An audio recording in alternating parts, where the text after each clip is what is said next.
All right, so now let's talk about health insurance market in the Bismarck system, right? How does health insurance work in Bismarck countries? How do they deal with adverse selection?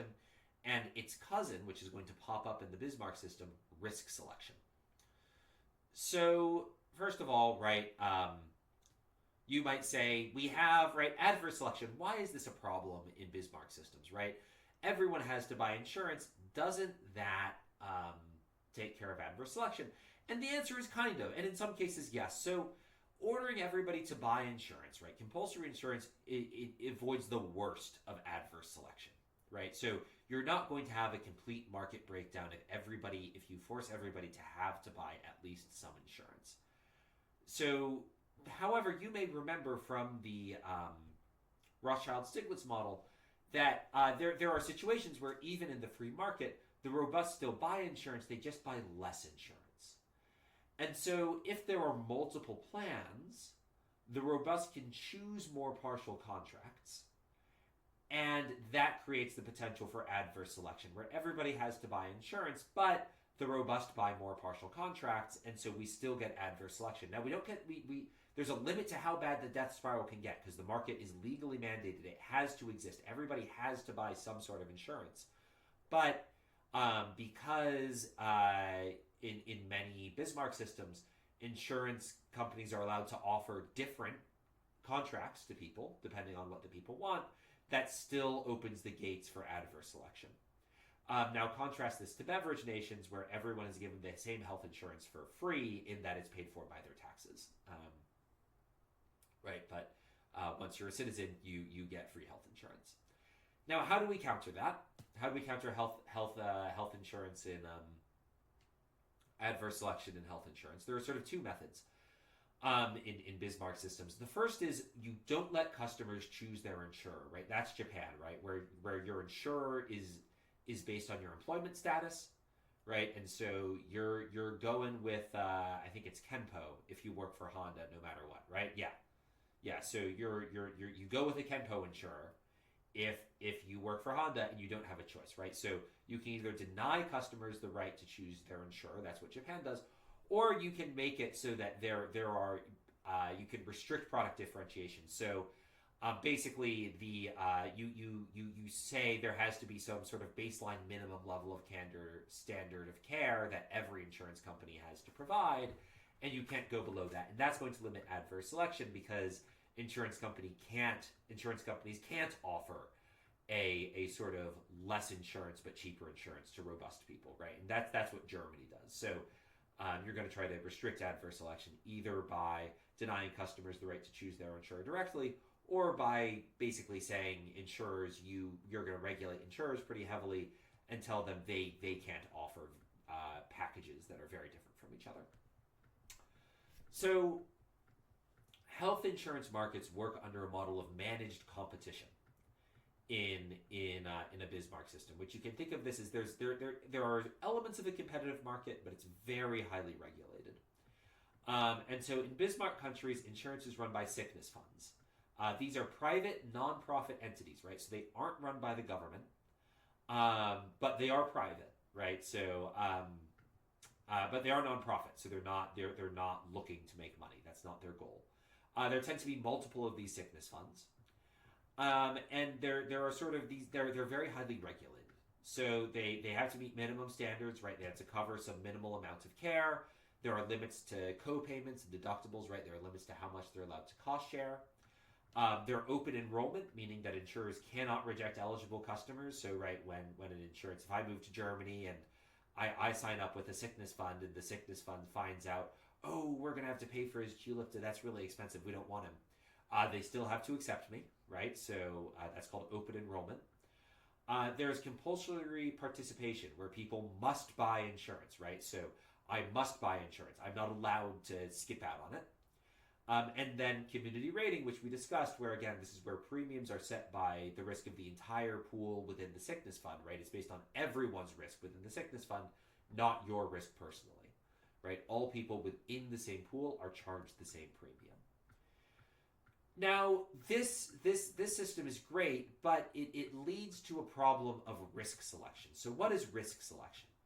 That's when insurers seek to enroll low-risk customers and avoid high-risk customers, right? So while adverse selection is driven by customers, risk selection is driven by the insurance company themselves, right? So adverse selection, this is the robust. They try to avoid pooling with the frail. In risk selections, the insurance companies try to create a robust pool, right? And so you're required to take everybody, but you actually don't want to take, sickly Tim, right, who's dying, and you don't want to take Liam who has Qlipta, right? You want healthy Bob and stalwart Joe, right? So you might try to, within your insurance pool, find a way to keep healthy Bob and stalwart Joe, and find ways to discourage migraine Liam and sickly Tim from signing up for your pool. So how might companies do this in practice? Well, there are a whole bunch of tactics, and this is just a list of a few of them. They might advertise to healthy groups, right? So I might advertise for my insurance. I might buy ads in a gym for my insurance company, right? I might say fitness nuts at SoulCycle, right? Come sign up, or right, come sign up for my insurance company, right? I might use a managed care model that discourages frail customers, right? So I might, sort of restrict the amount of try to maybe set up my insurance company in a way that I only subsidize insurance certain procedures, and they're procedures that the frail don't necessarily want, and I'm going to add a bunch of hoops for the frail people to jump through. I might close offices in high-cost regions, so if I know that my office in College Park is just costing me twice as much money as my office in Georgetown is, right? I might close my office in College Park. And that way it's harder for people in College Park to, sign up for insurance because the office there is closed. I might reward insurance agents for foisting sick customers onto other plans. So, right, where if you're working for me and I'm an insurance company, I might say, I'll give you a bonus. Sickly Tim is really costing us a lot of money right now. I'll give you some money. Like I'll give you a $10,000 bonus if you can find a way to get him to sign up for a different plan, right? Because he's costing us $30,000 a year. So you get rid of him, I'll give you a bonus, right?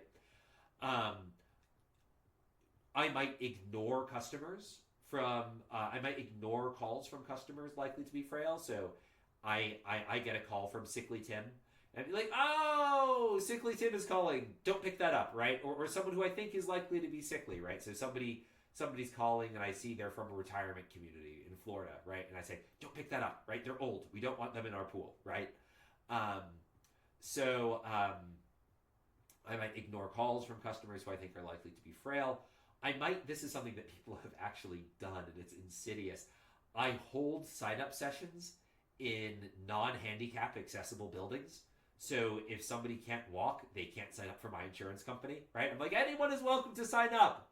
You need to pass through a moat of fire to get here and climb a rock climbing wall, right? Like that's going to discourage unhealthy people, right?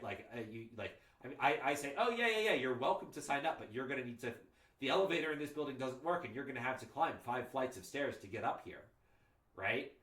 You're only going to have people who are relatively healthy, who are who are fine climbing 5 flights of stairs to sign up for insurance, right? And then they might also intentionally provide bad care to sick people to drive sick people away. So risk selection is a big problem, and governments need to take steps to try to control it. So how can we avoid risk selection? There are 2 main policies that governments can pursue to try to mitigate risk selection. The first is called ex post cost-based compensation. Now that's a lot of words in italics. But the basic idea is that we're going to transfer funds from sickness funds that had low per customer expenditures to those that had high per customer's expenditures, right? So if you and I both own sickness funds and I did a bunch of nefarious things, I paid one of my agents a bunch of money to figure out how to get sickly Tim off of my plan and onto yours, and I only held you could only sign up for my insurance company. I only held signups at the top of 20-story buildings that didn't have working elevators. So only people who were willing to climb 20 stories of steps were able to sign up for my insurance company, right? What ex post based compensation says, okay, Liam, we're going to wait until all your people have had all their healthcare expenditures and all my people have had all their healthcare expenditures. And then the government is going to take some of your money because you saved a bunch of money by only having healthy people, and they're going to hand it to me. And we're going to do that based on how much we actually spent on our patients that year. So this eliminates risk selection, right? I have no more incentive to try to deny care to Sickly Tim because I'm going to get, if I get stuck with Sickly Tim, that's fine. Another sickness fund, another insurance company will compensate me for that. So I don't have any incentive to get rid of Sickly Tim. The downside of this is I don't have any incentive to be efficient either, right? So it might be that my costs are high because I insure Sickly Tim and Sniffling Sally. But it could also be my insurance costs are high because I'm just really inefficient in how I treat them, right? All my migraine patients, I give Qulipta immediately, right? Even though only a very small percentage of migraine patients actually need Qulipta, right? And so the problem with ex post cost-based compensation is that it removes the incentive for sickness funds to be efficient. So how do we preserve incentives for efficiency while also mitigating risk selection? Well, you can do that by risk adjustment. So what is risk adjustment?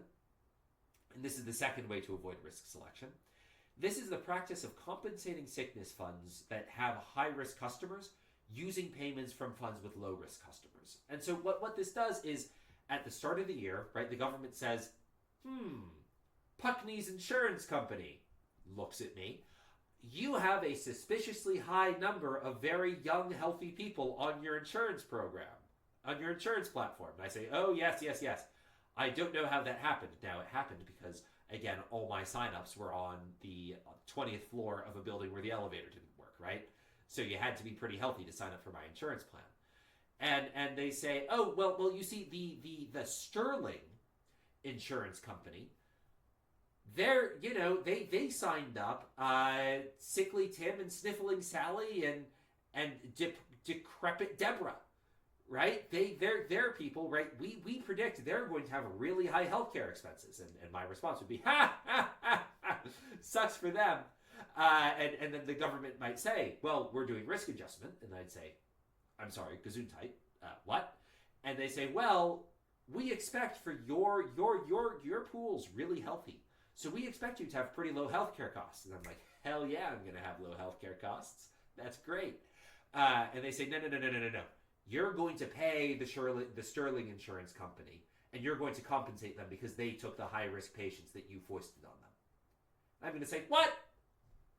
That ruins all my fun, right? So all of a sudden, right, this is sort of a way of creating one giant pool where even though technically the Sterling Insurance Company, the Puckney's Insurance Company are technically we're insuring different populations, in practice the government has forced us to form one giant pool because I need to give payments to the Sterling Insurance Company based on, the fact that they're enrolling older, more sickly people, right? And note that unlike ex post cost-based compensation, this is ex ante, right? So this is before we see the actual costs. So the government can see, oh, we expect the Sterling Company is going to have high medical costs because they enrolled people who we think are pretty sickly. So before anything actually happens, before the shocks are realized and people know whether they're going to get sick or not, you Puckney's insurance company, pay them before that happens. So you pay them based on expected risk. And because I'm paying them on expected risk and not on the actual cost of their patients, this gives the Sterling Insurance Company an incentive to be efficient, even though they have high cost patients, right? So under ex post cost-based compensation, right, Puckney's Insurance Co. has to pay Sterling Insurance Co. based on the actual cost Sterling Insurance Company faced, which that, Sterling Insurance Company might say, great, I'm just going to spend a bunch of money and not be efficient. Now it's based on it. Now my insurance company pays the Sterling company based on their expected costs. And so they still have an incentive to be efficient, because if their costs are lower than their expected costs, they get to pocket the difference. And so this is a bit like reimbursing based on diagnosis rather than treatment, right? So if you enroll a bunch of people who are likely to be sick, you will be reimbursed for that. You do not get reimbursed for the actual treatments you give them, though. And so risk adjustment is a major component of most Bismarck systems these days. It's a really big deal.